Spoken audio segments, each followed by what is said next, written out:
Well, hello and welcome once again to the DCL podcast, where we're inviting you to sit back, relax, and we'll be on our way shortly. Well, hello and welcome once again to the DCL podcast, your podcast for Disney Cruise Line history, trip reports, and general travel planning. Well, on to episode 14, and we've got a fun episode for you today that we put together a couple weeks ago, and I apologize it's taken a while to get it out to you. It seems like the end of the school year and just work in general is kind of all come together to just take away all our free time the last couple of weeks. But as I talked about in the original episode, Disney Cruise Line is always going to be the home port of this podcast, but when we get an opportunity to kind of expand a little bit and talk about other travel options and other aspects of the Disney company, we'd like to bring that to you as well. And tonight, I'm pretty excited to bring this podcast that Christy and I did a couple weeks ago with Mr. Len Testa, and I've split it into two different shows. The first one is going to cover Pandora, and I know there's been a lot of talk about that, but we had a fun time talking to Len about and Christy's thoughts about getting down and visiting Pandora before it opened. And in the second half, we're going to talk to Len about his experiences on Royal Caribbean's concierge class versus Disney's, or Royal Caribbean's suite class versus Disney's. So on episode 14 here, we're going to jump into it and listen to Christy and Len's take as they had an opportunity to visit Pandora before it opened just a couple weeks ago. Sit back, enjoy it, and we'll talk to you at the end. And welcome back to the DCL podcast. I'm your host, Steve Creasy, and joining me today is co-host Christy Pudick. How are you doing today, Christy? I'm well, thank you. Great, and we have a special guest, first time on the show with us, and I'm pretty excited I'm so excited! Yeah, to bring him on is well known in the Disney community as Len Testa. How are you doing today, Len? I am good, Steven. How's it going? Pretty good. Thanks so much for jumping on. And today we are going to talk about your experience on Royal Caribbean in the suite class and kind of compare it to your time with Disney Concierge. But before we jump into that, Christy had an opportunity that just this last week, and I know you've been down there to visit Pandora, and I thought maybe we could get some thoughts on your guys' takes on on Pandora as it just is first getting ready to open this Friday. Yeah, sure. Go ahead, Christy. Oh, well, I was going to start by quoting Len. Okay, go ahead. He describes Pandora, or describes that Disney created nature that's better than nature. And I love that. Thank you. And it is. It's amazing, and it's so beautiful. And I will say that I have never seen the movie. And I purposely didn't see Avatar, because I could have just before we left. But I decided I'm going again in a couple of weeks. So I decided that I would experience the land once without seeing the movie. And then experience it again after having seen the movie and see if it makes a difference. So I understood nothing about the whole world of Avatar, except that it was pretty. Did not seeing the movie affect your enjoyment of the rides? Well, I think it may have changed my opinion of Flight of Passage, because I asked my husband if it would have made a difference, if it would have made a little bit more sense, and he said, yes, probably. I mean, Flight of Passage made me so sick that I don't think that seeing the movie could have made it an enjoyable experience. So if we take the being sick out of it and just experience, it was very visually appealing. It was a beautiful ride for the moments that I could watch it. All right. Do you have any trouble riding Star Tours or the old Body Wars? Yeah, I don't do those. Okay. So, and there's people out there that were calling it comparable to Soarin', and it's not, obviously, at all. In terms of movement and looking at a screen and moving, no. And Soarin' never makes me sick. But I don't do Star Tours, and I don't even ride Mission Space. Yeah, Mission Space is tough. What about Forbidden Journey over at IOA or Diagon Alley at Universal Studios? So when we were there, I was pregnant, and they had a pregnancy restriction on every single ride at the park. Right. So I didn't ride it, but I did ask my husband, and he said that it would probably have been difficult for me too. Yeah, it probably would have killed you. Yeah. Well, no, but seriously, somebody was saying at the end of Flight of Passage that they were crying. It was so beautiful. And I was like, I was crying, but not for the same reason. Like, literally, I had a tear. I just needed to get off that ride so badly. Huh. I haven't heard the same thing about motion sickness. I've heard a couple of reports on it, but nothing to the same level as Star Tours or Body Wars or Forbidden Journey. All of those rides make me sick. Like I get on Star Tours and I basically tell everyone that I'm going to close my eyes and cover my ears until this thing is over, and I hope they have fun. So why do you do it? I got to do it every once in a while to just to make sure that that I still get sick on it. But yeah, I can do Mission Space, but only because they blow cold air on your face. Right. Which they did here. I mean, they blew yeah. I didn't have any trouble with Flight of Passage. I mean, Forbidden Journey makes me ill. I don't like a lot of the Gringotts coaster. But this one didn't bother me in the least. So hopefully it's. I mean, you're probably sensitive, motion sensitive. I think for some people who are normally motion sensitive to some things, they'll still find Flight of Passage an enjoyable ride. Like I don't think it's anywhere near as intense as Star Tours for me, but I understand how it could be the opposite for you. So Sure. Yeah. So Christy and I were talking before you jumped on, Len, and my wife kind of feels the same way. And we're West Coast, so we go to Disneyland quite a bit. We went to Disneyland 5 years ago, and all of us, including myself, did Star Tours, and we pretty much all got nauseous. But didn't they just update it within the last 5 years? Because we rode it again about 3 months ago, and we all loved it. So we didn't have that same feeling, and it seemed like it was more fluid, I guess, the last time we were on it. So I'm sure they've upgraded the motion part of the motion simulator. My understanding that the new digital projection stuff in Star Tours is faster and more clear, so that could help. Like for me, when I went on, when Universal upgraded the video projections at Flight of Passage, that was enough for me. I think they went to like 4K resolution. That was enough for me to not get motion sick on the ride anymore. So it could be, that better advances in technology will help limit the number of people that get motion sick on these rides as they become more and more advanced. I think that's probably true.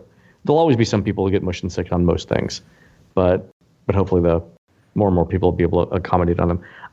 So what did you think of Flight of Passage, Chrissy, the parts that you saw?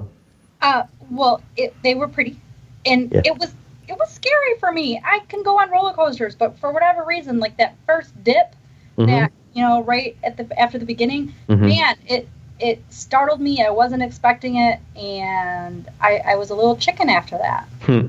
Okay. I think also because you don't know what's happening.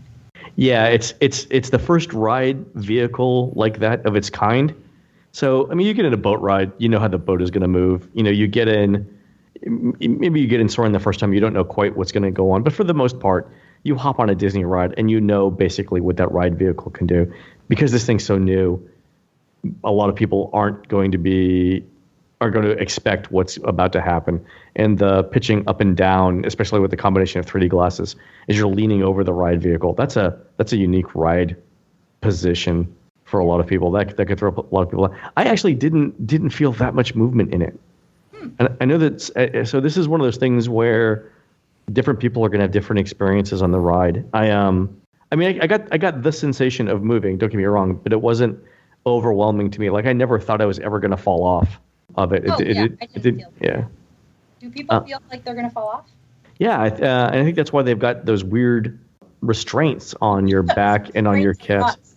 Let's talk a little bit about that, because those are interesting. There are when you hop on this bicycle-like contraption, you're told to slide your feet all the way forward, and you're straddling this thing like a motorcycle. And as soon as you're seated, restraints come up behind your calves and on your lower back to basically make sure that you don't fall off. Depending on the size of your calves and how I guess your body shape, some of those restraints don't work for some people, and they have to be done manually by cast members. And since there are 48 people in the room with you, 3 levels of 16, for those people whose restraints actually fit correctly and snugly, you're going to sit there until the cast members figure out what to do with all 48 people. And so for us, that meant a good couple of minutes of just sitting around with restraints on. Yeah, that was an interesting sensation. I actually gave up, and I was holding onto the handlebar part of the bike, and gave up on that, and just sort of like put my arms on my hips and looked around. There's not much to see. And my husband actually said that he felt better because he rode it twice, and he said he felt a little. He doesn't get sick, but that he enjoyed the ride a little bit better when he actually leaned back and just sort of. Oh, really? Concerned about holding on to the handlebars. Oh, I haven't tried that. That's an interesting tip. So don't worry about leaning forward. Just sort of like sit there with your arms outstretched and. Well, I don't think he did that, but he did. He did not put his arms on the handlebars. He said so. Okay. Huh. I don't think he made it a roller coaster. I'll try that. I'll try that the next time I'm there. That's novel. Weird. And that thing, like just the clunking sound it makes when it closes you in, and it is not a claustrophobic person. Oh yeah. No, I think we were I likened it to a cattle breeding experiment.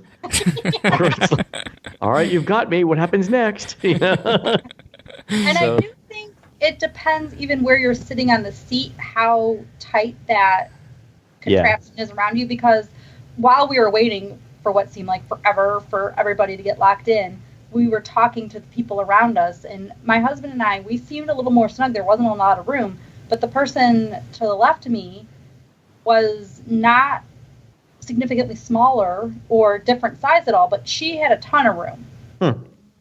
Yeah, again, this is the first time Disney's ever tried this. I'm sure there are things to be adjusted on it. I don't think that device added to my experience at all. No. The most common complaint I've heard about it, besides the restraints, is that the whole thing it's over-engineered. It's way more complicated than it might need to be for the kind of experience that you get. I see it both ways. If Disney had just done a copy of Soarin' over Pandora, we would have all criticized that as not creative thinking. On the other hand, when they do something like this, they're open to criticism of over-engineering. Personally, I don't mind that they tried something novel. For Disney, they need to swing for the fences on certain things, and if we criticize them for doing it, then they're going to stop doing it. So I'd rather have this than Soarin' over Pandora. I agree. I won't go on it again, but I agree. What'd you think of the Na'vi River journey then? It was a nice little ride. For that, you actually didn't need to see any part of the film because there's nothing in that ride that's in the film. Except there were like blue things. Yeah, well, okay. With the exception of blue things. All right, fair enough.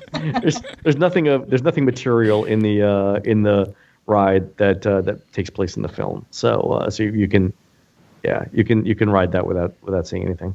Yeah. And so, obviously people with kids, everybody can ride that. It's easy. There's a lot of bugs though. It's just, that world, those rides. I'm not a science fiction girl.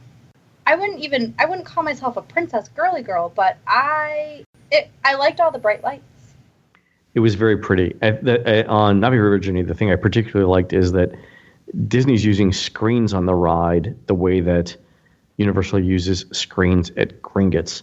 But Disney does multiple screens in one scene to give depth to the scene. So you've got things being projected on an immediate screen up front, then a screen behind that, then possibly a screen behind that.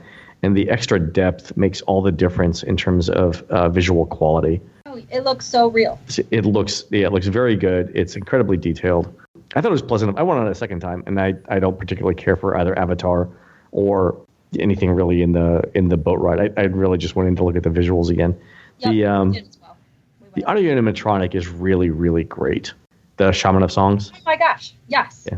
A giant real person right there. Giant, extremely fluid movements. I joked in the book that it's fake because you don't know anyone in real life that's that coordinated. Yeah. Like, that's how you know it's a robot. The eyes are creepy. Did you? Oh, so what I heard from the Imagineers is that they designed the eyes so that they lock onto every person in every row for a split second. So the eyes are programmed to look directly at you as you're riding, and that's it's either like you think it's very interesting and engaging, or your kids scream out "stranger danger" when they right when it happens. Like if you saw those eyes in from a van with no windows, you'd be calling the cops for sure. So, yeah, but I think it's a nice effect. It's awesome. I mean, the little details. I think I heard you say, I only listened to part of your Scopa interview. What? So far. Well, it just came out. Okay, all right, fair enough. But I heard you say there's really nowhere to sit in the land, and I will say that I sat under the big floating mountains while I waited for my husband to ride Flight of Passage one more time. Are there chairs there? No, there are rocks. Okay, yeah, all right, fair enough. Okay, but they're flat rocks stool. that should be seats. So yeah, I think they have to put those in, and there's plenty of room for them. The problem is that people will camp out there, starting at 5 p.m., all night, and you'll never get a seat there. But they need to do something, even if it's the uncomfortable sort of seats that you see in Adventureland by the smoking section. Even if they put those seats in, I think they need something, because I think it'd be great to be able to sit there with a drink from Pongu Pongu and watch the sunset behind the mountains. I think that'd be lovely. Oh yeah, for sure. And so Disney needs to make that happen. So, but I think overall, I think the land is beautiful. I like it better than Diagon Alley. I'm not a huge Harry Potter fan, but I don't think the rides themselves. The rides are fine for what they are. I think the land is gorgeous, and I can't wait to see it at night. I'm hoping to take advantage of the extra magic hours they're going to have this summer. Yeah, it's July, right? Yeah. I'd have to go by myself though. Because oh no! No! I know I could get taken or something. It'd be dark and scary. So I don't know if I'm motivated enough to go by myself. Are you going to the media event? No, I'm not that special. But we are going on a cruise, and we're doing the first Castaway Cay double dip in a week. 5-night on the Dream, right? Yes. Favorite itinerary? Oh, I'm so excited. Really excited. And so then we're going to spend a few days at Disney World after that. Nice. Where are you staying? We are staying at the Poly not in a bungalow, but it made me think of that because I loved your recount of staying in the Poly. That's hilarious. I can't wait to try the Wilderness Lodge ones. Go ahead. Staying DVC points. One of my friends have DVC points that she basically gives us as much as we want of, and so we're staying there. Nice. Hey, Len, how are the Fast Passes holding up? Do you have any statistics on that as far as people coming down this summer, as far as getting Fast Passes into Pandora on any of the rides? The interesting thing was that prior to the AP previews, which began about 10 days ago, Fast Passes were available as far as you could look for both rides. Now that it's getting closer to opening, the Fast Passes are becoming less and less available. I would expect, just because they're new, you're not going to find very many Fast Passes available for Flight of Passage if you do book them. Navi River Journey, you may find some. I don't know that that's your best use of Fast Pass because the way the tiering works in Animal Kingdom now, where you can get either Navi River Journey or Flight of Passage. If it's the only one that you can get in that tier, then yeah. But I would definitely prioritize Flight of Passage over Navi River Journey. And for the other attractions, it's Kilimanjaro Safaris and Expedition Everest. If you can ride both of those, if you've got small children and you can't ride Flight of Passage or Expedition Everest, then something like Kali River Rapids or Adventurers Outpost are probably good choices. I just went on yesterday because my husband really did love Flight of Passage. And we had previously made for the Navi River Journey a Fast Pass coming up because I have a 4-year-old. So we needed ride for all ages. Mm-hmm. And I said, well, why don't I could take Blake on that and let me see if I can get you a Flight of Passage Fast Pass. And I couldn't. Obviously, it's literally, that portion of our trip is in 2 weeks, 2.5 weeks or something. But yeah, completely sold out for even one. I just need one. Yeah. And how long is that queue, do you think? It's the queue that never ends. If it's completely full, they say it's 5 hours. There's no way. There's nothing. There's no ride in Walt Disney World I would wait 5 hours for. At least they give you water in the middle of it. Yeah, it's horribly tasting water, but there is a water drinking fountain and water bottle refill in the middle of the queue. They could rent hammocks out for as long as that thing takes. It was the walk that never ended. And yeah. He was going to check his steps the second time, Dave, my husband, the second time he walked through to check to see how many, and then they cut parts. So it was like there's no point in seeing how many steps because it. Oh yeah, that thing went on forever. Very detailed though. I mean, for as big as it is, the amount of detail that's in it is completely unexpected. It's every room that you're in is completely chock full of interesting things to see. Well, cool. Any other thoughts on Pandora that you guys wanted to throw out there before we jump into talking a little DCL and Royal Caribbean? Yeah, I thought the food was good. It wasn't great. Really spicy. The children's meal, we ended up just splitting that. We didn't have our kid with us, but I wanted to try it. I needed some food after that ride. Yeah. And so I said, let's just get a little kid meal. And it was incredibly spicy for the chicken. Which sauce did you get? I don't think they give you sauce for kids, the kid meal. So the chicken itself is marinated. They're chicken thighs, I believe, which is an interesting choice of meat for the American palate. Right. We tried one of everything. There are 48 different combinations for the bowls. I think we tried many of them. I think the thing that surprised me was how good the tofu and kale combination was with the creamy herb dressing. I thought that was, of all the things I tried, that was my favorite. And I'm not a huge fan of tofu to begin with, but the tofu pretty much acts as croutons. Nice. And then I liked the chicken. I liked the beef. I didn't think the fish was that great. I liked, like I said, the creamy herb dressing. I thought the chimichurri sauce was very good. Did you try the hamburger? Oh. I did. I liked it quite a bit. It's more like a sloppy Joe, I think, than a hamburger, because the way the meat is crumbly, not stuck together like a hamburger. But I mean, it tasted like a cheeseburger. I would have liked to seen a pickle in it. I think that would have definitely made it taste like cheeseburger to me. But there's a ton of stuff that they can do with that. You see they're doing like a breakfast burrito equivalent with the steamed buns. Yeah, I saw the picture of that, and it looked pretty good. Yeah, I thought the hamburger one was actually much better than they do a vegetable bao bun as well, and I think the vegetables are just okay. But I did like the homemade chips that come with each of the bowls. I thought those were actually the best part of the entire meal. Can you just order those? I didn't look to see if you could get as a side. That's a good question. There was a lack of snacks in that little land. Right? Like, why is there not a Navi tail, right? Why can't I buy one of these? Kind of like a big red vine or something? Yeah. Or blue vine. Looking for a snack and waiting for Dave to get through Flight of Passage for the second time. And so there were ice cream bars. But Mickey ice cream bars? No. Okay. No, but I would have kind of liked that. I'm not going to lie. It was fruit bars. For whatever reason, fruit bars represented Pandora to the Disney people. The thing that I found funny was, they gave us this whole big deal, a speech as we were going in about how, as you cross the bridge, you're transported, 4.5 million light years or whatever, or 4.5 light years away from Earth, and you're on an alien planet with a different culture that's closer to nature and whatnot.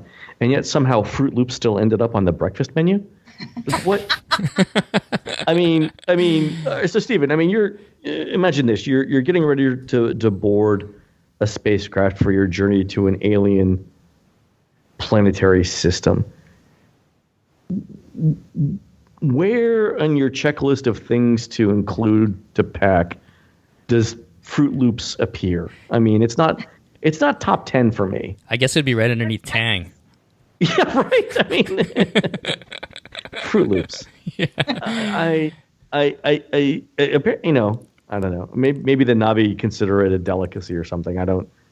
It's little things like that just drive me crazy because of how J.K. Rowling would probably not have allowed that kind of thing in Hogsmeade or in Diagon Alley. I mean, I know there's stuff that you can get in there. You could probably order a Pepsi. Actually, can you order a Pepsi in Diagon Alley? I'm not sure.